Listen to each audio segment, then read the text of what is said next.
What is Ethereum? Ethereum is the second largest cryptocurrency in the world, launched in 2015 by Vitalik Buterin.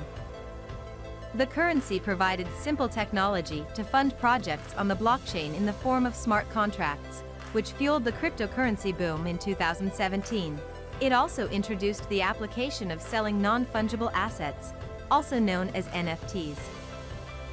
One of the advantages of Ethereum is its speed of development. It's faster than Bitcoin, yet still cheaper than sending money. And its constant advancements might qualify it to sit on the throne of cryptocurrencies one day. In terms of financial applications, Ethereum faces competition from other currencies, like Solana, Cardano, and other coins that are constantly emerging in the industry. However, Ethereum is still unique in combining two worlds as an investment asset and a financial application.